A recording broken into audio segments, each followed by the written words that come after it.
कितने टोटल बच्चे हैं आपके वहां पे हॉस्टल में? तो ये तो बहुत कम लग रहे हैं। आ रहे हैं तो अब तो टाइम नहीं हो गया।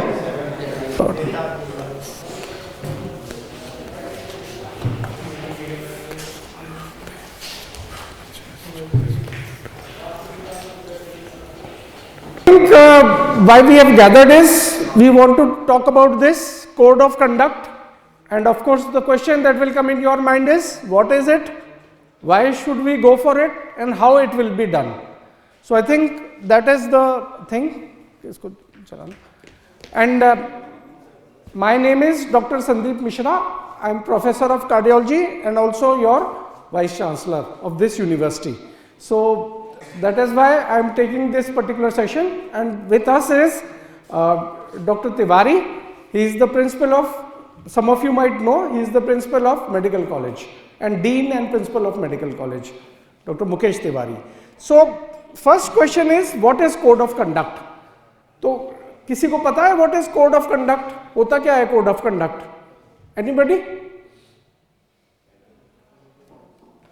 तो नहीं पता आपको? तो कंडक्ट होता है how a person behaves in a giving situation और a place, that is conduct.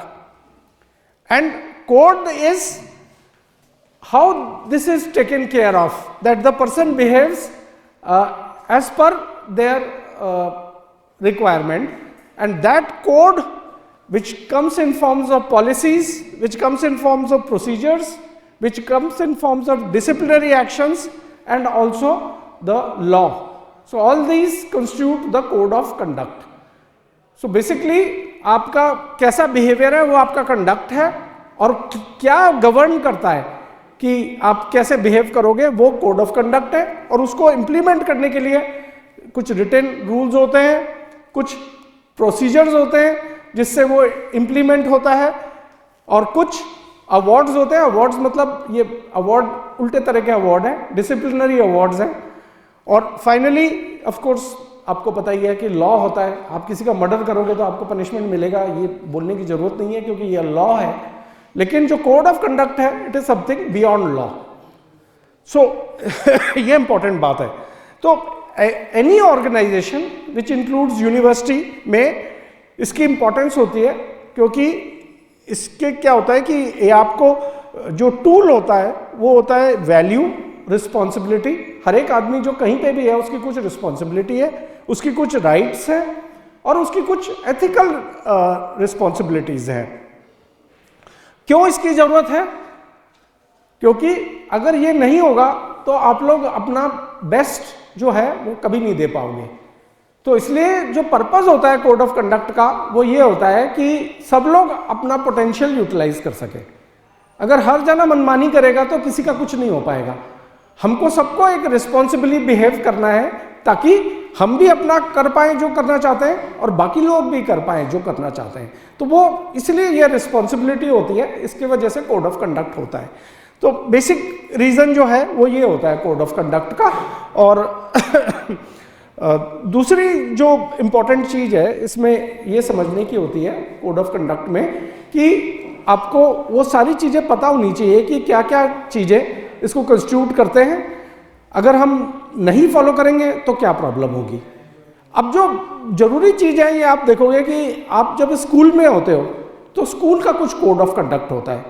अब आप लोग उससे ऊपर चले गए हो, अब आप बैचलर्स लोग, कुछ लोग हो सकता है कुछ लोग मास्टर्स कर रहे हो. तो जब आप प्रोग्रेस करते हो from school level to bachelor level तो आप में कुछ पर्सनालिटी में चेंजेस आने चाहिए.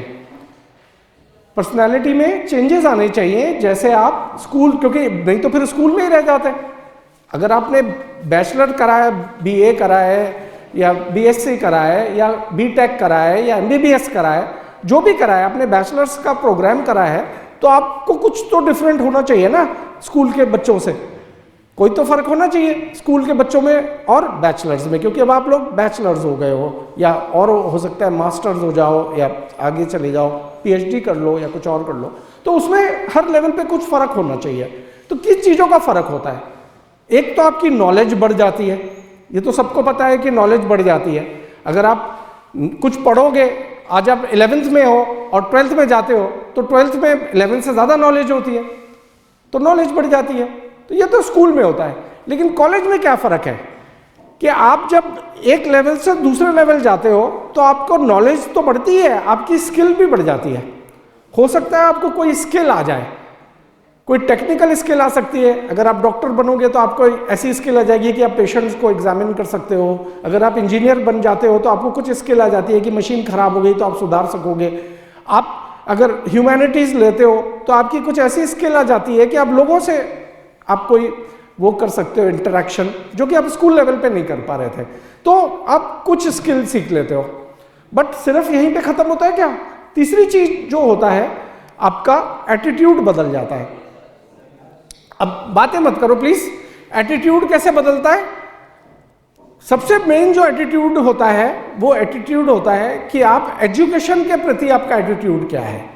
एट ए स्कूल लेवल एजुकेशन एक मुसीबत लगती है कि यार ये किस तरह पास करना है, बोर्ड नहीं पास करा तो कुछ मिलेगा नहीं, ना कुछ और कर पाएंगे लाइफ में, कैरियर खत्म हो जाएगा।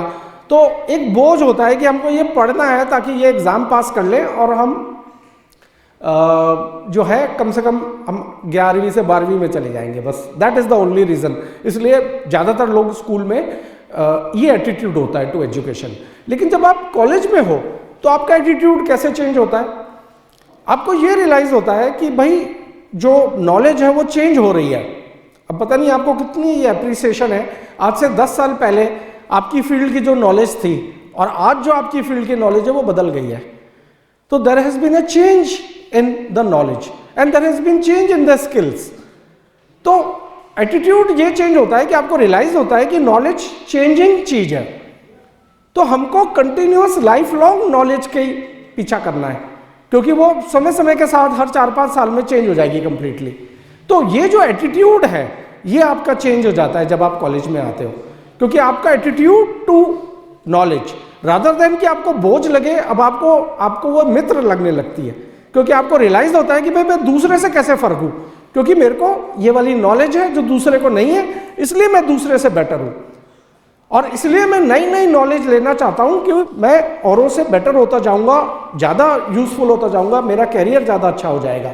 तो ये जो चेंज है एटीट्यूड में, ये बहुत इंपॉर्टेंट चेंज है।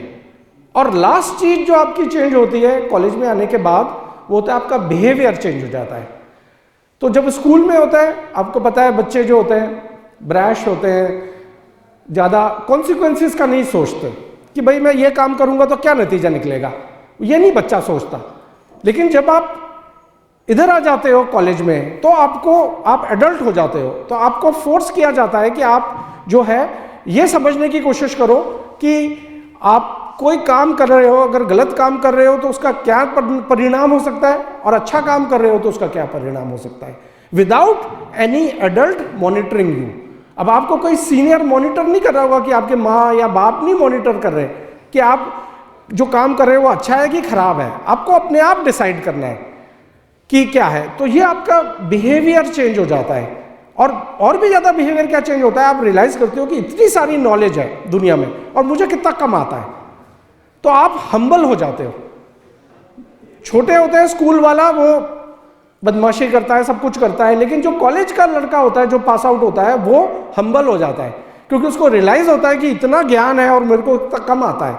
तो वो समय के साथ साथ और फिर उसके बाद जब मास्टर करता है तब उसको और रियलाइज होता है कि और भी बड़ा ज्ञान है और मुझे तो और भी कम आता है। तो जैसे जैसे वो ऊपर जाता है उसका बिहेवियर चेंज होता जाता है, आदमी और हम्बल होता चला जाता है। वो ये सब चीज़ें छोड़ देता है जो बचपने में करता था, वो धीरे धीरे करके छोड़ता है, क्योंकि उसको रिस्पॉन्सिबिलिटी महसूस होती है, उसको ये रियलाइज होता है कि मेरे को कितनी कम नॉलेज है, और वो हम्बल हो जाता है। तो ये जो 4 चीज़ें होती हैं ये आपको कॉलेज में आनी चाहिए। आपको नॉलेज आनी चाहिए, आपको कोई नई स्किल पिक करनी है और कई स्किल्स पिक करनी है। मैं आपको बताऊंगा कौन सी स्किल्स होती हैं जो आप पिक करोगे। तीसरी जो इंपॉर्टेंट चीज़ है आप करते हो कि आपका एटीट्यूड चेंज हो जाता है, कि आपको नॉलेज दोस्त लगने लगती है और आप नॉलेज के पीछे भागने लगते हो रादर देन कि नॉलेज आपके पीछे भागेगी। और लास्ट में आपका बिहेवियर चेंज हो जाता है, आप ज़्यादा पोलाइट हो जाते हो, ज़्यादा हम्बल हो जाते हो। तो ये एक ऐसे इंसान के साथ होता है जो ये इस कोर्स को प्रॉपरली फॉलो करे। नेक्स्ट, तो code of conduct, why is it needed? That is the question. I think all of you have this in mind कि why are we listening to all this bullshit. So why is code of conduct necessary? Next, तो अब जैसा मैंने आपको बताया कि हम eight NIMS, हम आपके टीचर्स हैं, सर आपके टीचर हैं, हम लोग आपके टीचर्स हैं. तो हम आप में क्या चाहते हैं कि आप में क्या चीज़ें आ जाएं. तो जैसा मैं आपको पहले ही बता चुका हूं कि आपको हम पहले चाहते हैं कि आपको नॉलेज बढ़ जाए. आप यहाँ रहे 3 साल 4 साल, आपकी नॉलेज 12th स्टैंडर्ड से ऊपर होनी चाहिए, नंबर 1. नंबर 2, आपकी स्किल्स इंप्रूव हो जाए, आपको लाइफ में स्किल्स आ जाएं, चाहे वो टेक्निकल स्किल्स हो या सॉफ्ट स्किल्स हो. तो मैं अभी सॉफ्ट स्किल्स पे आऊंगा. तो या तो आप टेक्निकल स्किल्स गेन कर लो या सॉफ्ट स्किल्स गेन कर लो. हम ये चाहते हैं निम्स में. तीसरी चीज हम चाहते हैं कि आपको राइट एटीट्यूड डेवलप हो जाए टुवर्ड्स लर्निंग. तो हम चाहते ये हैं कि आपको ये समझ आ जाए कि जो एजुकेशन है या नॉलेज है ये आपकी दोस्त है और आप इसको कंटिन्यूअस दोस्ती बनाए रखें इसके साथ और आगे चलते रहें. कभी ऐसा ना हो कि आपने सोचा अब चलो कॉलेज पास हो गया, खत्म हुई बात, फेंको, अब कुछ लेना देना नहीं है इससे. ऐसा नहीं होना चाहिए. ऐसा होना चाहिए कि आपको रियलाइज हो कि जिस फील्ड में भी मैं जा रहा हूं वहां पे नॉलेज चेंज हो रही है, तो इसलिए मुझे नई नई नॉलेज गेन करनी है. तो ये एटीट्यूड आपको डेवलप करना है. और लास्ट, मैंने जैसा आपको कहा कि राइट बिहेवियर आपका डेवलप हो जाए. राइट बिहेवियर टुवर्ड्स अपने आप के प्रति सबसे पहले आपका खुद के प्रति बिहेवियर अच्छा होना चाहिए. और वो अच्छा कब होगा? जब आप अपने आप को रिस्पेक्ट करोगे. हो सकता है आपके फादर, आपकी टीचर कह रही है ये तो बेकार है, किसी काम का नहीं है, यूजलेस है, ये तो फालतू है, तो वो आपके बारे में सोच रहा है. लेकिन आपको अपने बारे में, ये अपनी वैल्यू आपको पता होनी चाहिए. तो सबसे पहली चीज है कि आपको अपने लिए रिस्पेक्ट होना चाहिए. बाकी दुनिया कुछ भी कहे. बहुत सारे लोग थे, बिल गेट्स था, वो फेल हो गया था, उसको सबने कहा होगा ये बेकार है, किसी काम का नहीं है, लेकिन उसको अपने ऊपर विश्वास था. उसको ये पता था कि मैं कुछ हूं और जो मैं हूं वो करके दिखाऊंगा. तो जो सबसे पहली चीज जो आपको बिहेवियर में चेंज लाना है वो अपने प्रति लाना है कि आपको अपने आप को रिस्पेक्ट करना है. और फिर आपको अपने कोलीग को रिस्पेक्ट करना है, टीचर्स को रिस्पेक्ट करना है, अपनी यूनिवर्सिटी को रिस्पेक्ट करना है, अपने शहर को रिस्पेक्ट करना है, अपने देश को रिस्पेक्ट करना है. इस तरह से आपको आगे बढ़ना है. तो आपको जो है ये बिहेवियर अपने देख लेना है कि आप अपने आप को कैसे रिस्पेक्ट करते हो और बाकी लोगों को कैसे रिस्पेक्ट करते हो. तो ये चीज इंपॉर्टेंट है. और जैसे मैंने आपको बताया कि आपको स्किल्स पिक करनी है. तो स्किल्स 2 तरह की होती हैं. हार्ड स्किल्स होती हैं, जैसे डॉक्टर की हार्ड स्किल क्या होगी कि पेशेंट को एग्जामिन कर सकता है, स्टेथोस्कोप यूज कर सकता है और तरह की चीजें कर सकता है. इंजीनियर की क्या होगी, मशीन खराब हो गई उसको सुधार सकता है. ये हार्ड स्किल है. लेकिन हार्ड स्किल के साथ में प्रॉब्लम क्या है कि ये हार्ड स्किल 5 साल में चेंज हो जाती है. अब आपने देखा होगा आजकल डॉक्टर स्टेथोस्कोप बहुत ही कम यूज करते हैं. कोई इको कर रहा है, कोई कुछ और कर रहा है, स्टेथोस्कोप बहुत कम यूज कर रहे हैं क्योंकि इसकी स्किल जो है स्टेथोस्कोप वो अब टाइम के साथ में कम होती जा रही है. तो ऐसे ही बहुत सारी स्किल्स भी जो है समय के साथ में बदलती जाती हैं. तो जो हार्ड स्किल्स हैं, आज आप iPhone 5 आपने लिया, वो आपको ठीक करना आ गया. 2 साल बाद iPhone 6 आ गया. अब आपको 6 के बारे में सीखना पड़ेगा ठीक करने को. फिर 14 आ जाएगा तो आपको 14 पे जाना पड़ेगा. तो आपको हर 2 साल 3 साल में आपको अपनी स्किल अपडेट करनी पड़ेगी. वही काम करने के लिए जो आप पहले कर पाते थे, वही काम करने के लिए आपको स्किल अपडेट करनी पड़ेगी. तो हार्ड स्किल जो होती है वो बार बार चेंज हो जाती है. लेकिन कुछ चीज होती है सॉफ्ट स्किल्स, अगर वो आपने सीख ली तो वो आपको चेंज नहीं करनी पड़ेंगी. वो अगर आपने पिक कर ली सॉफ्ट स्किल्स तो आपको लाइफ लॉन्ग हेल्प करेंगी. और वो आपको एक सक्सेसफुल आदमी और एक अनसक्सेसफुल आदमी, कितना ही पढ़ा लिखा हो, टॉपर हो, आपने देखा होगा आपके क्लास का टॉपर है, बहुत धुरंधर है और सब बढ़िया है, लेकिन जब वो नौकरी करता है, प्रैक्टिस में जाता है, तब रियलाइज करते हैं वो तो फेल हो गया. उसको तो इतनी सारी चीजें आती थी, वो तो क्लास में हमेशा टॉप करता था, हर चीज वो बढ़िया करता था, A1 था, और लाइफ में फेल हो गया. क्यों? क्योंकि उसने हार्ड स्किल्स पिक कर ली लेकिन सॉफ्ट स्किल्स पिक नहीं करी. इसलिए जो बच्चों आपको पिक करना है इस यूनिवर्सिटी में आपको सॉफ्ट स्किल्स पिक करना है। और वो सॉफ्ट स्किल्स क्या होती हैं? सबसे पहली चीज होती है adaptability and ability to change. आपको ये पता होना चाहिए कि दुनिया में अगर कोई चीज कांस्टेंट है जो चेंज नहीं होती तो वो है चेंज। सिर्फ चेंज ही ऐसी चीज है जो चेंज नहीं होती, क्योंकि हर बार चेंज होती रहती है। तो इसलिए कोई भी चीज जो आज सत्य है वो हो सकता है 10 साल बाद असत्य बन जाए, चेंज हो जाएगा। तो आपको ये चीज हमेशा से समझना है कि चेंज को समझना है और अपने आप को चेंज के हिसाब से अडेप्ट करना है। जो आदमी अपने आप को चेंज के साथ में ढाल लेता है वो आदमी आगे बढ़ जाता है, और जो नहीं ढाल पाता वो पीछे रह जाता है। तो ये एक चीज है जो आपको सीखनी है। दूसरी चीज क्या सीखनी है आपको? Design thinking. डिजाइन थिंकिंग क्या होता है? एक चीज को शुरू से लेकर आखिर तक कंप्लीट करना। आज आपने कोई रिसर्च प्रोजेक्ट करा, तो जो रिसर्च प्रोजेक्ट है वो एक तरह की डिजाइन थिंकिंग है। तो मैं आपसे डिस्कस करूंगा कि डिजाइन थिंकिंग में क्या करना होता है। सबसे पहले आपको इंफॉर्मेशन बैकग्राउंड इकट्ठी करनी होती है, फिर आपको यह देखना होता है कि इसमें कमी क्या है, फिर उस कमी पे ऊपर आप अपना प्रोजेक्ट बनाते हो कि उस कमी को मैं कैसे दूर करूंगा, तो वो एम होता है। फिर उसको प्रोसीजर आप सेट करते हो, स्ट्रेटेजिक प्लानिंग करते हो कि अब मैं ये एम को कैसे अचीव करूंगा, तो मैं इन लोगों के साथ काम करूंगा, इस चीज को इकट्ठा करूंगा, तो वो मटेरियल एंड मेथड्स हो जाएंगे। फिर आप क्या करते हो? उस पर काम करते हो, मटेरियल मेथड्स पे आप आगे काम करते हो, तो फिर आपका रिजल्ट्स आते हैं। रिजल्ट्स देख के आप सोचते हो ये सही हुआ, गलत हुआ, रिजल्ट सही आया, गलत आया। आप उसके ऊपर फीडबैक लेते हो, अपना फीडबैक, औरों का फीडबैक लेते हो, और फिर आप चेंज करते हो। तो जो ये पूरी प्रोसेस होती है इसको कहते हैं डिजाइन थिंकिंग। तो आपको जो है सबसे इंपॉर्टेंट चीज जो यहां सीखनी है वो है डिजाइन थिंकिंग, कि किसी चीज को मैं इनिशिएट करके और उसको अल्टीमेट कैसे ले जा सकता हूं। रिसर्च प्रोडक्ट भी वही चीज है, स्टार्टअप भी वही चीज है, हर चीज डिजाइन थिंकिंग आपके बढ़ाना चाह रही है। और क्यों जरूरी है डिजाइन थिंकिंग? क्योंकि जॉब्स जो हैं बहुत लिमिटेड हैं वर्ल्ड में। अब अगर आप सिर्फ जॉब पे डिपेंड करोगे, सैलरीड जॉब पे, तो आपको बहुत कंपटीशन फेस करना पड़ेगा और हो सकता है ना मिल पाए डिजायर्ड जॉब। तो आपको ऐसी एबिलिटी होनी चाहिए कि जॉब मिले ना जिले, कुछ आप अपना खुद का कुछ कर सको। क्योंकि जो इंटेलिजेंस होती है, अगर आप देखो आईक्यू, तो वो 8-10 तरह का चीजों से कंपोज करता है आईक्यू, इंटेलिजेंट कोशेंट। उसमें लेकिन जो सबसे इंपॉर्टेंट चीज होती है वो होती है communication. That is number 1 of IQ. जिसका आईक्यू अच्छा होता है उसका कम्युनिकेशन अच्छा होता है। ये एक चीज बहुत इंपॉर्टेंट है। तो कम्युनिकेशन सीखना है। फिर आपको सीखना है रेजिलियंस। रेजिलियंस क्या होता है, किसी को पता है? कि फेल होने के बाद भी गिव अप नहीं करना, क्योंकि ऐसी अपॉर्चुनिटीज बहुत सारी आएंगी जब आप फेल हो जाओगे। मतलब लिटरल फेल नहीं कि पेपर में फेल हो गए, कोई भी आपने चीज करी उसमें आप सक्सेस नहीं मिला तो आप फेल हो गए। तो आपको यह होना चाहिए कि फेलियर से घबराना नहीं है, फेलियर से लर्न करना है और उसको फिर से ट्राई करना है। तो जो इस वाली ये जो चीज होती है स्किल, कि आप कितने भी आपको फेलियर्स मिले लेकिन आप आगे ही बढ़ते रहो, उसको कहते हैं रेजिलियंस।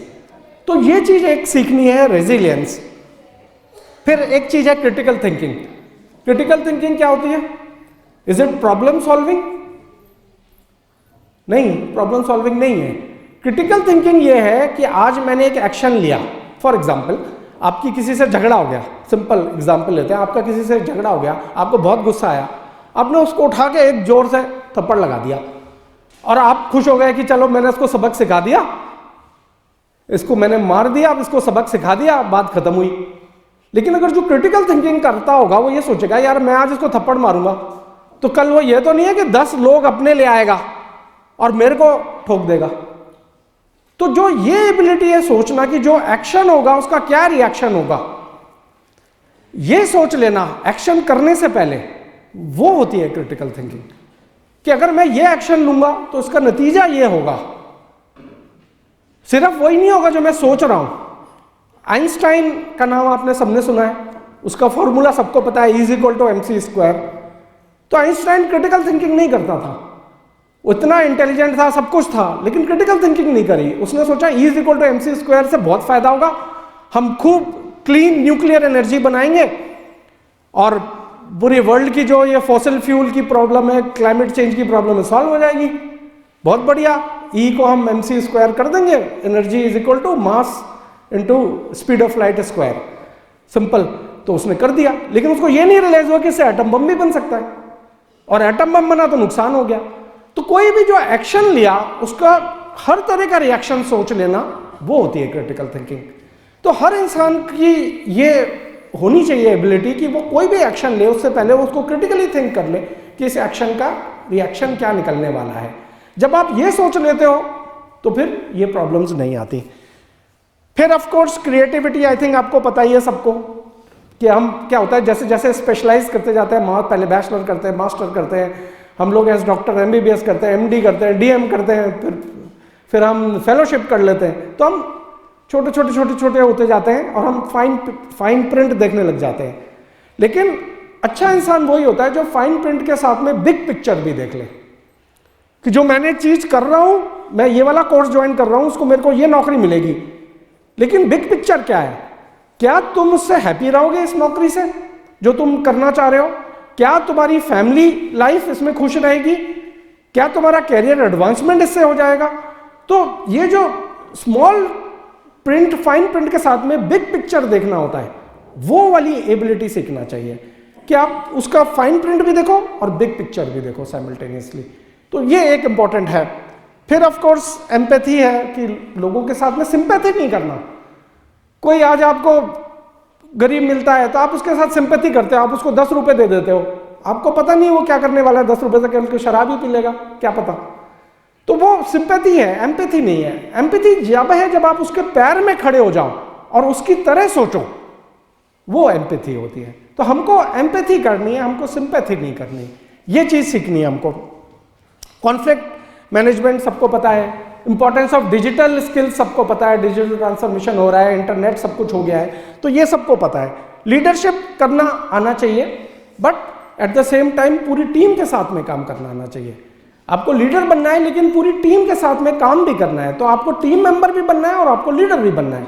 जैसा मैंने बताया, फाइन प्रिंट भी देखना है और बिग पिक्चर भी देखना है। आपको लीडर भी बनना है और आपको टीम में भी काम करना है, दोनों चीजों की स्किल्स आनी चाहिए। और फिर ऑफ कोर्स लास्ट चीज है टाइम मैनेजमेंट, कि टाइम वेस्ट करते हैं लोग, वो ऑब्वियसली प्रॉब्लम है, आपको क्रिटिकली टाइम मैनेजमेंट करना चाहिए। सो ये वाली स्किल्स है, हमारा निम्स में कोशिश है कि आप लोग ये वाली स्किल्स सीखें, more than even hard skills, more than any knowledge you take, क्योंकि ये वाली जो स्किल्स हैं ये कभी चेंज नहीं होंगी, ये आपको हमेशा हेल्प करेंगी। आपको किसी भी जॉब में होगे, कहीं पे भी होगे, अपने कुछ खोलोगे, लेकिन आपको ये चीजें हेल्प करेंगी। ये है हमारा आइडिया। नेक्स्ट, तो मैंने ऑलरेडी बताया आपको कि सॉफ्ट स्किल की जरूरत क्यों है, क्योंकि अब एवरेज टाइम जो है एक जॉब में, प्रोफाइल में, वो करीब 4 साल में बदल जाती है जॉब की प्रोफाइल। वही चीज 4 साल के अंदर चेंज हो रही है। तो आप लोग अभी अनफॉर्चुनेटली इस एरा में आ गए हो कि 4-4, 5-5 साल में पूरा का पूरा बदल जाएगा। तो अगर आपको अडेप्ट करना नहीं आएगा, आपको लर्न करना है, फिर अनलर्न करना है और रीलर्न करना है। तो आप बात को समझना पड़ेगा कि जो चीज आपने लर्न करी है कई बार वो समय के साथ में गलत हो जाएगी, तो आपको उसको अनलर्न करना पड़ेगा और नई चीज लर्न करना पड़ेगा। लर्न, अनलर्न एंड रीलर्न, ये तरीका होगा। तो ये इंपॉर्टेंट है। और 1/3 जैसा कि मैंने बताया कि जो स्किल्स वर्कर्स होते हैं, with in 3 years skills sets change हो रहे हैं। और ये एक सर्वे है जिसने बताया है कि जो टोटल स्टूडेंट्स हैं वो 4 करोड़ जो हैं एम्प्लॉयड हमारे इंडिया में है, और उसमें से मोर देन 50% अनएम्प्लॉयड है। तो अगर आप सिर्फ हार्ड स्किल लर्न करोगे और आपको कहीं वो नौकरी नहीं मिलेगी, तो आप कैसे यूज करोगे इसको? इसलिए हार्ड स्किल से ज्यादा इंपॉर्टेंट है सॉफ्ट स्किल समझना और उसको लर्न करना। तो क्योंकि आप फिर खुद अपना बिजनेस कर सकते हो, आपको जरूरत नहीं है किसी और के ऊपर डिपेंड करने की, तो इसलिए आपको सॉफ्ट स्किल्स आनी चाहिए। नेक्स्ट, तो अब एक मिनट, अब मैं आपको ये बताना चाहता था कि अगर आपने सॉफ्ट स्किल्स ली और आप अपना बिजनेस करना चाह रहे हो, तो आप एंटरप्रेन्योरशिप कर रहे हो, तो एंटरप्रेन्योरशिप अच्छी करने के लिए आपको किन किन चीजों की जरूरत है? नंबर 1, आपको IQ चाहिए। आई थिंक वो सबको पता है। और IQ भी जैसा मैंने बताया कि एक होता है न्यूमेरिकल IQ जो कि प्रॉब्लम सॉल्विंग एबिलिटी होती है, और एक होता है कम्युनिकेशन IQ कि एक दूसरे के साथ कम्युनिकेट करने की एबिलिटी होती है। तो ये दोनों आपको आनी चाहिए। फिर आपको क्रिएटिविटी आनी चाहिए, फिर आपको डिजाइन थिंकिंग आनी चाहिए, मैंने आपको ऑलरेडी बताया। फिर आपको एनर्जी होनी चाहिए। एनर्जी किस चीज की? कि फेलियर से आप घबराओ नहीं, फेलियर के बावजूद फिर से ट्राई करो, फिर से ट्राई करो, लर्न करके, और ट्राई करते जाओ जब तक आप उसमें सक्सीड नहीं कर जाते। तो इस तरह की एनर्जी आप में होनी चाहिए। ये हर सक्सेसफुल बिजनेसमैन में आपको ये क्वालिटीज मिलेंगी, क्योंकि वो बिजनेसमैन सक्सेसफुल तभी होगा जब उसमें ये क्वालिटीज होगी। तो अगर आपको आज सक्सेसफुल बिजनेसमैन बनना है, आपको अपनी सक्सेसफुल बिजनेस सेटअप करना है, एंटरप्रेन्योरशिप करनी है, तो आपको ये सारी चीजें आनी चाहिए। फिर फिफ्थ पॉइंट है कैलकुलेटेड रिस्क टेकिंग। तो कैलकुलेटेड रिस्क टेकिंग करनी है। और लास्ट पॉइंट है क्रिटिकल थिंकिंग, कि आज जो मैं एक्शन ले रहा हूं उसका क्या रिएक्शन होगा, वाइडर। ये अगर आप समझ गए तो आप बहुत अच्छे एंटरप्रेन्योर बन सकते हो। तो आप, फिर से मैं बोल रहा हूं, IQ, creativity, design thinking, unlimited energy, risk taking and critical thinking. तो अगर आपने ये 6 गुण ले लिए तो आप कभी भी सक्सेसफुल बिजनेस बना सकते हो। कोई भी बिजनेस हो, वो सक्सेसफुल बिजनेस आप कर सकते हो अगर आपने ये 6 गुण आ गए। नेक्स्ट, अब हम, ये सब तो ठीक है, कोड ऑफ कंडक्ट कहां से बीच में आ गया? ये सब तो बात समझ में आ गई। अब क्या है कि पर्पस क्या है कोड ऑफ कंडक्ट का, कि जितने भी लोग हैं, constituents, students, teachers, staff, management, उनको स्टैंडर्ड ऑपरेटिंग प्रोसीजर्स पता हो कि भाई ये मेरी लिमिट है, इसके बीच में मैं ऑपरेट कर सकता हूं, ये कर सकता हूं, ये नहीं कर सकता। कोड ऑफ कंडक्ट क्या है? क्या आप कर सकते हो और क्या नहीं कर सकते। तो ये हर एक इंसान को पता होना चाहिए, क्योंकि अगर आप कहो कि कोई कोड ऑफ कंडक्ट नहीं है, आपने कहा किसी के मर्डर भी कर दो, तो आपने तो कर दिया किसी का मर्डर, लेकिन दूसरा आदमी तो मर गया, तो ये चीज जो होगा सस्टेनेबल नहीं होगा। ये सस्टेनेबल पर्सनैलिटी नहीं है। तो पर्सनैलिटी को सस्टेनेबल बनाना, कि आप चलते रहो और ज्यादा से ज्यादा दोस्त बनाते जाओ, वो सस्टेनेबल चीज है। जब आप 1 रुपए से 2 रुपए कमा लेते हो, 2 से 4 कमा लेते हो, 4 से 10 कमा लेते हो, तो वो चीज सस्टेनेबल होती है। 10 के आप 8 रह गए, 8 के 4 रह गए, बंद 1 रह गया, वो नॉन सस्टेनेबल होता है। तो आपकी फ्रेंड्स बन सके और आप अपनी लाइफ में सक्सेसफुल हो सको, उसको सस्टेनेबल बनाने के लिए जरूरी है कोड ऑफ कंडक्ट। क्योंकि आपको जब वो फॉलो करोगे, आप एक मॉडल कोड ऑफ कंडक्ट, तो आपके दोस्त भी बनेंगे, आप अपनी जो चीज करोगे वो सक्सेसफुल भी होगी, क्योंकि आप लिमिट्स में रहोगे। सो ये इंपॉर्टेंट है, और ये पर्पस है हमारा आपको, इसलिए हमने आपको बुलाया कि हम आपको समझा सके कि वैल्यू क्या है कोड ऑफ कंडक्ट की। तो बेसिकली क्या होता है कि वही होती है कि वही एक्सपेक्टेशंस यूनिवर्सिटी के आपसे है कि आप एक certain code of conduct follow करो, क्योंकि उसमें आपकी भी ग्रोथ होगी, आपके कुलीग की भी ग्रोथ होगी, आपके टीचर की भी ग्रोथ होगी, और फाइनली यूनिवर्सिटी की भी ग्रोथ होगी, अगर आप लोग कोड ऑफ कंडक्ट फॉलो करोगे। अगर आप नहीं फॉलो करोगे, सबका नुकसान होगा, आपका भी नुकसान होगा, आपके कोलीग्स का भी नुकसान होगा, टीचर्स का भी नुकसान होगा, यूनिवर्सिटी का भी नुकसान होगा। तो हमारे को तो ऐसा काम करना है कि सबका फायदा हो, नुकसान क्यों करना चाहते हैं। नेक्स्ट, तो जैसे मैंने बताया आपको कि व्हाई इज इट नेसेसरी, एक तो स्टूडेंट बेटरमेंट के लिए, क्योंकि अल्टीमेटली हम एक दूसरे से लिंक्ड है ना, एक दूसरे से मैग्नेट की तरह से हैं कि सब एक दूसरे से लिंक्ड है। अगर एक आदमी गलत काम करेगा, सब पे असर पड़ेगा और सब का नुकसान हो जाएगा। तो फॉर बेटरमेंट के लिए जरूरी है। दूसरी, सबको ऑब्वियसली अगर सब फॉलो करेंगे तो सबको इक्वल अपॉर्चुनिटी मिलेगी। फिर कोई अगर अच्छा कोड ऑफ कंडक्ट फॉलो कर रहा है तो सब लोग उसका रेफरेंस देंगे कि भाई देखो वो अच्छा लड़का है, अच्छे से वो रहता है, अच्छे से काम करता है, तो रेफरेंस का हो जाता है। और फिर ऑफ कोर्स यूनिवर्सिटी के एक्सपेक्टेशन सेटअप हो जाते हैं। तो इससे क्या होता है कि यूनिवर्सिटी का जो इंटरेस्ट है वो भी जो होता है सेटिस्फाई हो जाता है अगर लोग कोड ऑफ कंडक्ट फॉलो कर रहे हैं। सो जो पर्पस है कोड ऑफ कंडक्ट का is not to restrict freedom, क्योंकि लोग क्यों इसको नहीं चाहते, क्योंकि उनको लगता है हमारी फ्रीडम रुक गई है, हमें ये मना कर दिया, हमें वो मना कर दिया, हमें ये मना कर दिया। तो वो उनको लगता है उनकी फ्रीडम कर्टेल हो गई। तो हमारा पर्पस फ्रीडम को कर्टेल करना नहीं है, बल्कि हमारा पर्पस ये है कि जितने स्टूडेंट्स हैं सबकी राइट्स प्रोटेक्टेड हो, ताकि वो सबकी सब इंप्रूव कर सकें। तो ये पर्पस है कोड ऑफ कंडक्ट का। इसमें किसी का कोई फायदा नहीं है, बल्कि हर इंसान का फायदा है। नेक्स्ट, तो अब एक ये चीज है सब्सटेंशियल यूनिवर्सिटी इंटरेस्ट। तो यूनिवर्सिटी का क्या इंटरेस्ट है इसमें?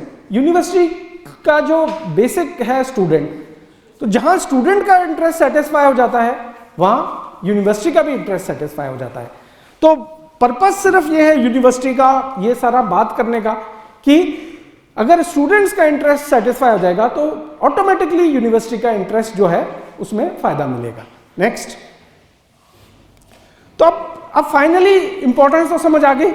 किसी को कोई डाउट है इस पे कि क्या इंपॉर्टेंस है कोड ऑफ कंडक्ट की, तो प्लीज पूछ लो, अभी भी चांस है। कुछ लोग नए आए हैं, किसी को समझ नहीं आया तो प्लीज पूछ सकते हैं।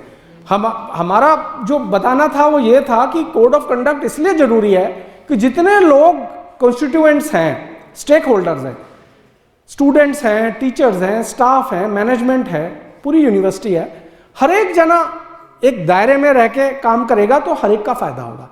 अगर अपना अपना दायरा लांघेंगे तो दूसरे के इंपैक्ट करेंगे, उसका नुकसान होगा, तो ओवरऑल सबका नुकसान हो जाएगा। तो बेसिक पर्पस ये है कोड ऑफ कंडक्ट का। अब सवाल ये है कि इसको करा कैसे जाता है। कोड ऑफ कंडक्ट ठीक है, समझ आ गया क्यों होना चाहिए और कैसे डिफरेंट होता है कोड ऑफ कंडक्ट यूनिवर्सिटी का वर्सेस स्कूल का। यूनिवर्सिटी के कोड ऑफ कंडक्ट से कैसे डिफरेंट होता है, क्योंकि यूनिवर्सिटी के लोग अडल्ट हो जाते हैं, वो मैच्योर होते हैं।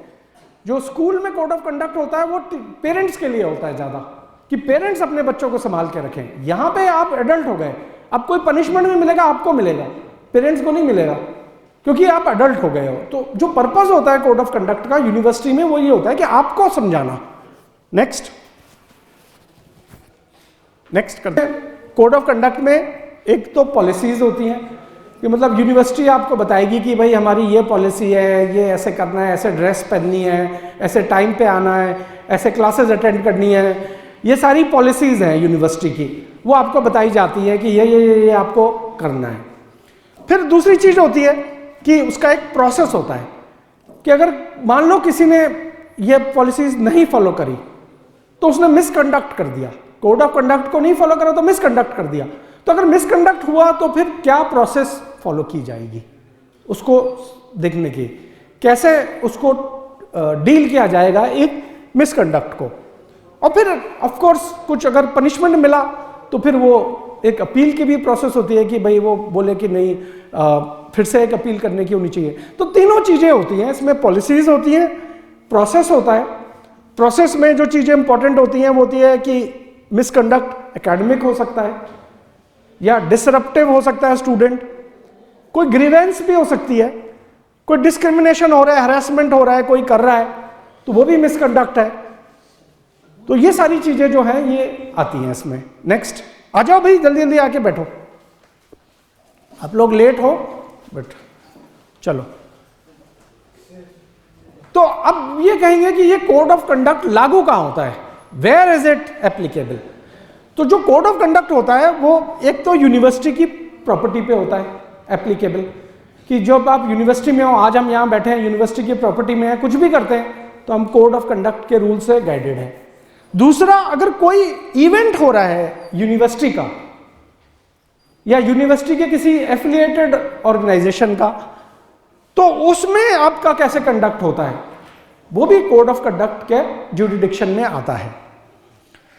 तो ये वाली चीज है। इन अदर वर्ड्स, जहां पे भी यूनिवर्सिटी का इंटरेस्ट है उधर पे आपका क्या कंडक्ट है वो कोड ऑफ कंडक्ट से गवर्न होता है।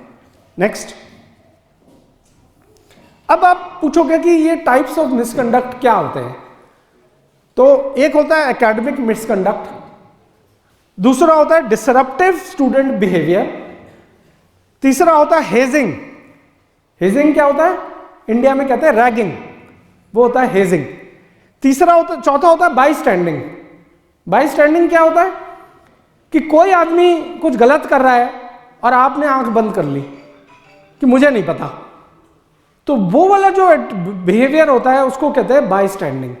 कि किसी ने करा, आपने देखा वो रैगिंग कर रहा है, आप चुप रहे, तो ऐसे में आपको जरूरत है, क्योंकि आपकी भी रिस्पॉन्सिबिलिटी है कि यूनिवर्सिटी में एनवायरनमेंट सही बना रहे। तो इसीलिए ऐसी कोई एक्टिविटी है तो जो जना कर रहा है एक्टिविटी, उसको रोकना, उसको समझाना, उसको रिपोर्ट करना, ये part of code of conduct है।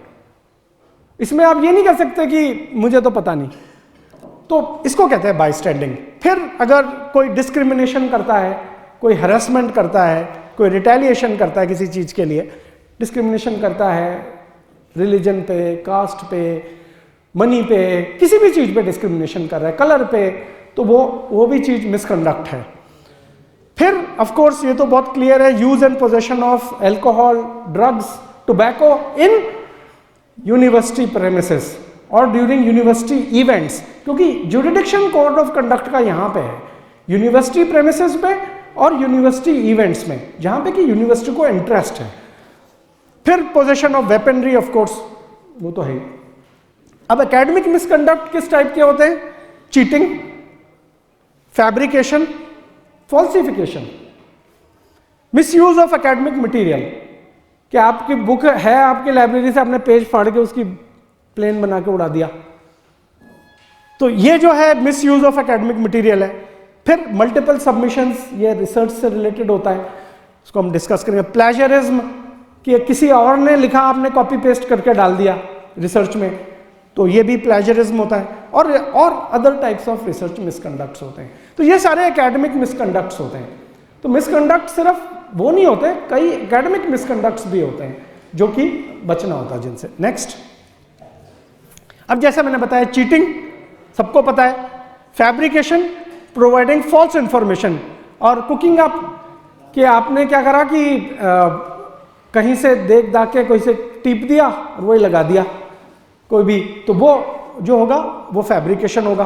फिर miss use of academic material, जैसा मैंने कहा डैमेज करना, कुछ और करना एकेडमिक मटेरियल के साथ, वो मिसयूज होता है। मल्टीपल सबमिशंस, जैसा मैंने आपको बताया कि आपको एक रिपोर्ट करनी है, आपने पहले एक सबमिट करी, आपके अच्छे नंबर नहीं आए, आपने वो लिख के एक और सबमिट कर दिया इस उम्मीद में कि अब ज़्यादा नंबर आ जाएंगे। तो ये जो मल्टीपल सबमिशंस होते हैं कई जगह पॉसिबल होता है, यहाँ पे जरूरी नहीं है। प्लेजरिज्म और रिसर्च मिसकंडक्ट जो होते हैं रिसर्च से रिलेटेड होते हैं, कि आपने अपनी जगह अपनी तरफ से लिखा नहीं, कट पेस्ट कर दिया, वो प्लेजरिज्म कहलाता है। नेक्स्ट, फिर इंपॉर्टेंट है डिसरप्टिव स्टूडेंट बिहेवियर, कि डिसरप्शंस क्या होते हैं? आपने असाइंड वर्क करा नहीं, आपने दूसरे की तरफ एग्रेशन दिखाया, आपने इम्प्रॉपर ड्रेस कोड पहना, आपने डिसरिस्पेक्ट किया अथॉरिटी को या चैलेंज किया अथॉरिटी को अननेसेसरीली। भाई एक होता है सवाल पूछना, एक होता है जानबूझ के किसी को हैरेस करना, बार बार ऐसे उल्टे सीधे सवाल पूछना, तो वो एक चैलेंज हो गया। फिर अदर स्टूडेंट्स को डिस्टर्ब करा, आपने बड़ा तेज म्यूजिक हॉस्टल रूम में बजा लिया, दूसरा वाला पढ़ ही नहीं पा रहा, या आपका कोलीग आपके साथ शेयर कर रहा है वो पढ़ नहीं पा रहा, तो ये प्रॉब्लम है। फिर आपने अपना मैस का किसी और को दे दिया, वो आके आपके नाम से खा गया खाना, ये भी एक है। फिर डेरोगेटरी कमेंट है, फिर क्लास चल रही है, इधर उधर आपने कुछ अपने नोट्स पास कर रहे हो, किसी की पिक्चर बना रहे हो, ये सारी चीजें हैं। फिर refusing to complete the assignments और फेलिंग टू कंप्लीट वर्क, ये भी मिसकंडक्ट है, डिसरप्टिव बिहेवियर है।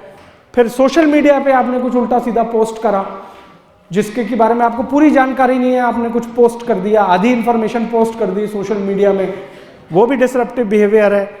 आपने लेसन को इंटरप्ट करा, आई थिंक वो लड़का जो है वो कुछ ऐसी कोशिश कर रहा है, डिसरप्ट किया आपने। डिस्ट्रैक्टिंग नॉइज करना, touching objects without permission, inappropriate gestures करना, leaving seat without permission, refusing to clean, गंदे कपड़े पहनकर आ गए, फटे कपड़े पहनकर गंदे से आ गए, वो भी एक डिसरप्टिव बिहेवियर है। फिर असाइनमेंट को कंप्लीट नहीं करना और सेफ्टी रूल्स को फॉलो नहीं करना, ये सब डिसरप्टिव बिहेवियर्स हैं। तो मैं आपको इसलिए बता रहा हूं एक एक, ताकि आपको पता रहे कि ये चीजें जो हैं ये गलत हैं।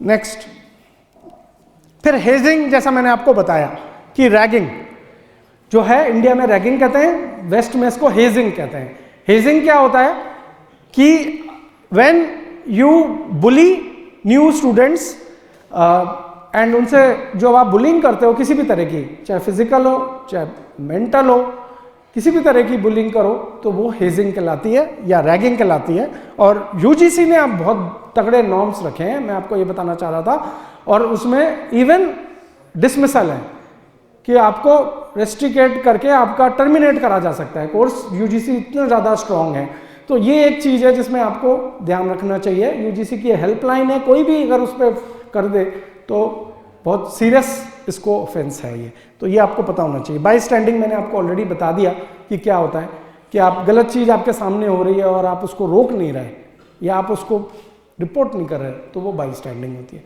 नेक्स्ट, फिर मेरे तो खैर ये बताने की जरूरत नहीं है कि प्रोहिबिटेड सब्सटेंसेस नहीं रखने, स्पेशली ऑल्सो पीछे जब इलेक्ट्रॉनिक कम्युनिकेशन डिवाइसेस कई बार वो भी आजकल प्रोहिबिटेड है। जो चीज़ अलाउड नहीं है वो अगर आप यूज़ कर रहे हो तो वो प्रॉब्लमेटिक है। और फिर ऑफ कोर्स फिजिकल हार्म नहीं करना, पर्सनल या फिजिकल प्रॉपर्टी यूनिवर्सिटी की किसी और स्टूडेंट की डिस्ट्रॉय करना एक बहुत बड़ा ऑफेंस है। नेक्स्ट, तो अब अगर एक बार होता है तो अगर वायलेशंस होता है तो क्या होता है, तो जब भी इन कंडक्ट रूल्स को आप वायलेट करोगे तो ये कोड ऑफ कंडक्ट का वायलेशन कहलाएगा और मिसकंडक्ट माना जाएगा and some disciplinary action will be taken depending on seriousness of the offence. और दूसरी चीज कि आप कौन से क्लास में हो, अगर कोई फर्स्ट वाला करता है, कोई बैचलर फर्स्ट ईयर करता है वर्सेस कोई मास्टर थर्ड ईयर करता है, तो जो मास्टर थर्ड ईयर जिसको कि 7 साल हो गए और उसको अभी तक समझ नहीं आया कि कैसा बिहेवियर हो, उसका पनिशमेंट ज़्यादा होगा compare to first time offender के। तो ये चीज़ एक बहुत इंपॉर्टेंट होती है। और फिर ऑब्वियसली जैसा मैंने बताया, फर्स्ट टाइम अगर ऑफेंस होता है तो उसको थोड़ा सा माइल्डली देखा जाता है, लेकिन अगर वो मल्टीपल होता है तो फिर उसको सीरियसली देखा जाता है। नेक्स्ट, अब एकेडमिक मिसकंडक्ट्स मैंने आपको पहले भी बता दिए थे, अदर मिसकंडक्ट्स भी मैंने आपको काफ़ी बता दिए हैं। Not adhering to dress code, not treating teachers with respect, ragging, violence in premises and destroying university resources। Library में भी आपने आज एक पेज फाड़ा तो आपने वो रिसोर्स को डिस्ट्रॉय करा, तो प्रॉपर्टी, सप्लाईज या इवन टाइम आपने लोगों का खराब करा, यूनिवर्सिटी के लोगों का, तो वो भी जो है एक बड़ा मिसकंडक्ट है। नेक्स्ट, फिर जैसा मैंने बताया कि मिसकंडक्ट्स को क्लासिफाई करा जाता है क्योंकि उनका जो पनिशमेंट होता है वो मिसकंडक्ट का डिफरेंट होता है। कुछ का जो होता है क्लास 1 मिसकंडक्ट्स होते हैं जो माइनर मिसकंडक्ट्स माने जाते हैं, जिसमें कि non conformity of dress code हो गया, डिलेइंग, आपने कोई एक्टिविटी करी, आपने एब्सेंट रहे अपनी क्लास से अनऑथोराइज, जब आपको बोला गया कि आना है और आप नहीं आए तो अनऑथोराइज्ड एब्सेंस हो गया, failure to follow appropriate directives, any violation.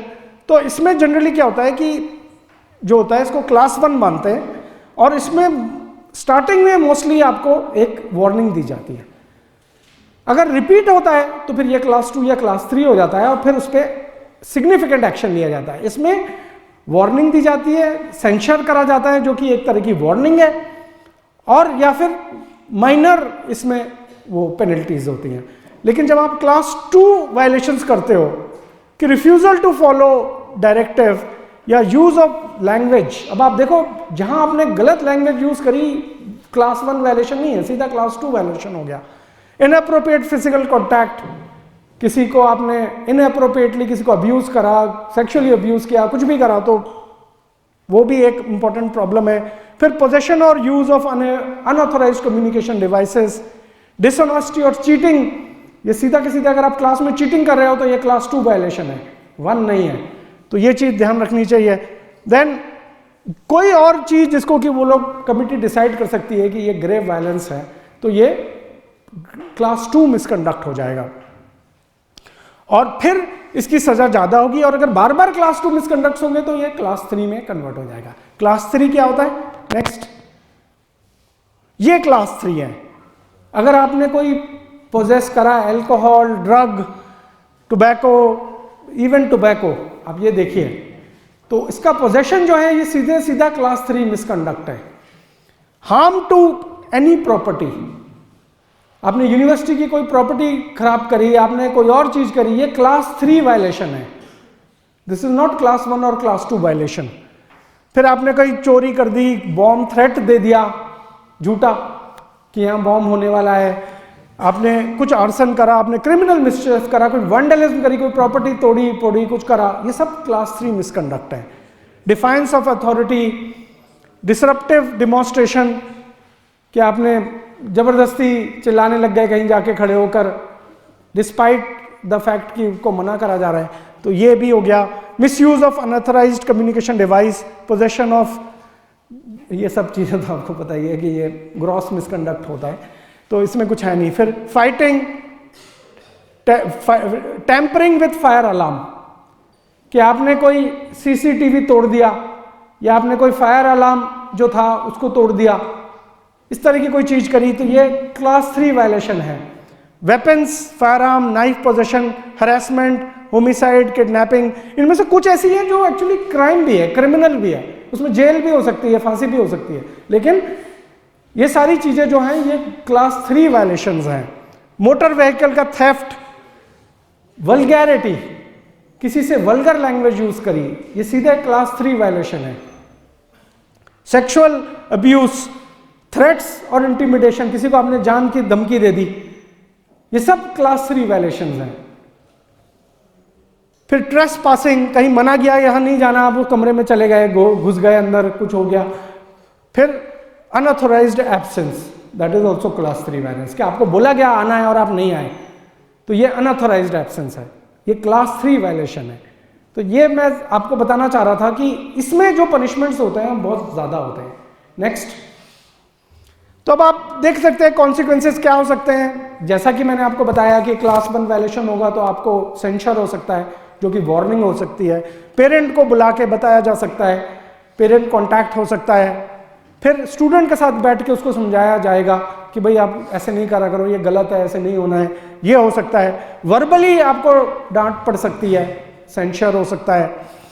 Withdrawal of privilege हो सकता है, कुछ दिन के लिए आपको कह दिया जाए कि आप यहाँ हॉस्टल में नहीं आओगे, इस जगह को यूज नहीं करोगे, स्कूल नहीं जाओगे, ये हो सकता है। फिर temporary removal from the class हो सकता है, सस्पेंशन हो सकता है। ये धीरे धीरे आप देख रहे हो बढ़ता जाएगा। डिटेंशन हो सकता है आपको कम्युनिटी सर्विस के लिए भेज दें कि आपने ये करा, आप जाके आप ये एक्स्ट्रा काम आप करोगे, आपकी प्रॉपर्टी ले ली जा सकती है, सीजर ऑफ प्रॉपर्टी। पेनल्टी हो सकती है, कॉर्पोरल पनिशमेंट, फिजिकल पनिशमेंट हो सकता है, सस्पेंशन हो सकता है, फिर रेफरल टू डिसिप्लिनरी कमिटी, और फिर सस्पेंशन, एक्सटेंडेड सस्पेंशन हो सकता है, एक्सपल्शन हो सकता है, and then refer to the law, मतलब पुलिस को इन्फॉर्म किया जा सकता है। तो ये सारी की सारी चीजें हो सकती हैं डिपेंडिंग ऑन कि आपने कैसा वायलेशन करा है। तो इस चीजों का ध्यान रखना चाहिए कि ये सब चीज पॉसिबल है। नेक्स्ट, एक बार अगर हो जाएगा तो क्या करेंगे? जैसा मैंने कहा, फर्स्ट होगा क्लास 1 वायलेशन है, सबसे पहले वार्न करा जाएगा और लिखा जाएगा कि इस लड़के ने ये गलती करी, उसके रिकॉर्ड में आ जाएगा, तो वार्न किया जाएगा और रिकॉर्ड में आ जाएगा। फिर उसके बाद करा तो फिर उसको हो सकता है कि एक कमेटी बिठाई जाए, उसमें उसको कुछ छोटा मोटा पनिशमेंट दिया जाए, लेकिन बहुत बड़े ऑफेंस होगा तो फिर परमानेंट डिसमिसल भी हो सकता है। नेक्स्ट, तो ये एक प्रोसीजर है कि कैसे होगा। डिसिप्लिनरी कमेटी बनेगी, वो फैक्ट पहले फाइंड करेगी कि ऐसा हुआ भी है कि नहीं। जब उसको लगेगा कि हाँ फैक्ट्स में जान है तो फिर इंक्वायरी बैठेगी। इंक्वायरी में वो बुला के और वो फैक्ट्स को दिखाएंगे कि आपका ये फैक्ट है कि आपने ये करा, अब आप इसको डिनाई करते हो या एक्सेप्ट करते हो। फिर आपको प्रूव करना पड़ेगा कि नहीं मैंने ये नहीं करा, क्योंकि आपको फैक्ट दिखाया जाएगा। तो फैक्ट फाइंडिंग कमेटी में सारे फैक्ट्स ढूंढे जाएंगे, फिर वो इंक्वायरी कमेटी में रखे जाएंगे जिसमें कि आपको प्रूव करना पड़ेगा कि आपने नहीं करा। फिर डिसिप्लिनरी कमेटी होगी जो उसका फैसला लेगी और फिर जो भी फैसला होगा। तो ये बेसिकली एक जनरल स्टैंडर्ड ऑपरेटिंग प्रोसीजर है जब इंक्वायरी होती है तो क्या होता है। नेक्स्ट, फिर नोटिस हो सकता है, इनफॉर्मल मीटिंग हो सकती है, सैंक्शंस हो सकते हैं, बाद में डिसिप्लिनरी कमेटी को बताएंगे और फिर फाइनली आपको एक अपॉर्चुनिटी दी जाएगी अपील करने की कि भाई मेरे साथ गलत मुझको सजा मिली है, इसको रीलुक करा जाए। तो ये एक अपील प्रोसेस हो सकती है। नेक्स्ट, तो जहां पे आपके पास रिस्पॉन्सिबिलिटीज है, जो कोड ऑफ कंडक्ट है, वहां पे आपके पास राइट्स भी हैं। कभी भी राइट्स विदाउट रिस्पॉन्सिबिलिटी नहीं होता और कभी भी रिस्पॉन्सिबिलिटी विदाउट राइट नहीं होता। आपके पास अगर रिस्पॉन्सिबिलिटी है तो आपके पास राइट भी है। राइट क्या है आपका, कि आपको अच्छी टीचर मिलनी चाहिए। दूसरी क्या आपकी राइट है, कि जो टीचर है वो भी कोड ऑफ कंडक्ट फॉलो करे। अगर आपको लगता है कि टीचर कहीं वायलेट कर रहा है कोड ऑफ कंडक्ट, तो आप उसको इन्फॉर्म कर सकते हो। बाई स्टैंडर्ड नहीं रहना, उसको इन्फॉर्म कर सकते हो आप कि भाई ये हमारी क्लास ठीक से नहीं ली जा रही, ये जो चीज़ है ये ठीक से नहीं हो रही, वो आपका राइट है। और अगर आपको कोई ग्रेवेंस है किसी तरह का, तो आपके पास राइट है कि आप वो मैनेजमेंट को जाके बता सको कि भाई मेरी ये प्रॉब्लम है, उसको आपको सॉल्व करना है। तो जहां पे भी रिस्पॉन्सिबिलिटीज हैं वहां कुछ राइट्स भी होते हैं। नेक्स्ट, नेक्स्ट जो हो गया ये तो चलो। अब मैं आपको बताना चाह रहा था, जो मेरा बहुत इंपॉर्टेंट पॉइंट था, कि आदमी कोई डिसरप्टिव एक्टिविटी करता है अगर कोई, तो मैं आपको ये बताना चाह रहा था कि उसमें जो है करीब करीब सारे एलिमेंट्स हैं एक एंटरप्रेन्योर के। क्योंकि जो डिसरप्टिव एक्टिविटी करेगा उसका आईक्यू अच्छा होगा ऑब्वियसली, तभी वो प्लान करेगा। फिर दूसरी चीज उसमें क्रिएटिविटी होगी, क्योंकि वो कुछ ना कुछ चीज क्रिएटिवली कर रहा है कोई चीज। तीसरी चीज उसमें डिजाइन थिंकिंग होगी, वो पूरा सोचेगा कि मैं ऐसे ऐसे करूंगा, इसको ऐसे ऐसे ऐसे ये इसका अंजाम हो जाएगा। चौथी चीज होगी कि उसमें एनर्जी है कि वो करे ये डिसरप्टिव एक्टिविटी, जाके कंडक्ट करे। पांचवी चीज रिस्क टेकिंग है ही। अगर आज आप कुछ गलत कर रहे हो, आप रिस्क ले रहे हो, कल को आप फंस गए तो आप फंसोगे, तो रिस्क टेकिंग भी कर रहा है। और उसमें किलर इंस्टिंक्ट भी है, जो कि एक एंटरप्रेन्योर की जरूरत है, क्योंकि वो जाके उसको एग्जीक्यूट कर देगा, तो उसमें किलर इंस्टिंक्ट है। यही सारी चीजें एंटरप्रेन्योर्स में भी हैं प्रेजेंट अगर आप देखो। लेकिन सिर्फ एक चीज एक्स्ट्रा है एंटरप्रेन्योर में, और वो है क्रिटिकल थिंकिंग। वो ये सोच सकता है कि ये जो मैं काम करूंगा इसका ये नतीजा निकलेगा। जो डिसरप्टिव बिहेवियर कर रहा है उसमें सब कुछ है, लेकिन क्रिटिकल थिंकिंग नहीं है।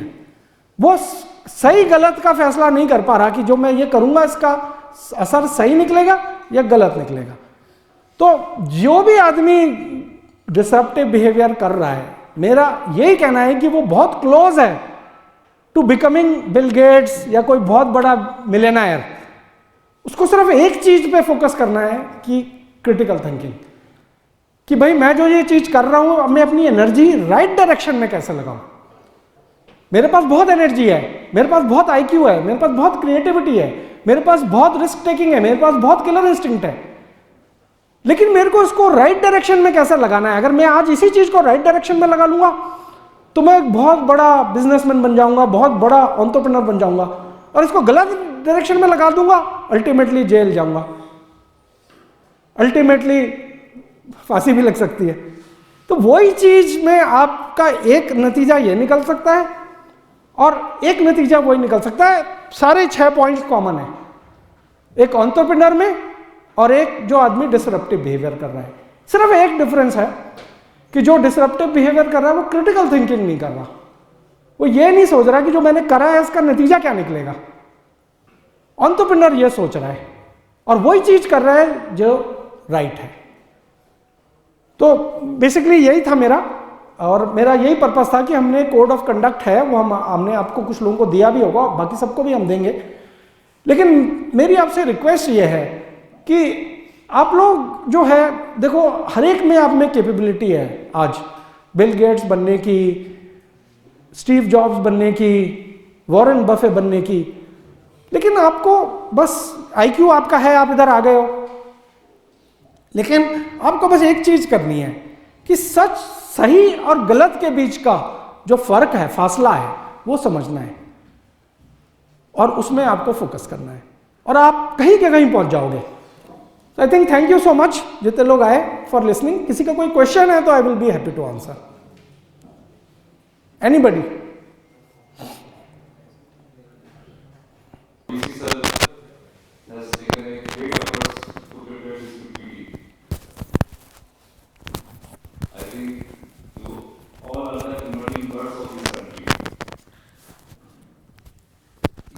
को बनाने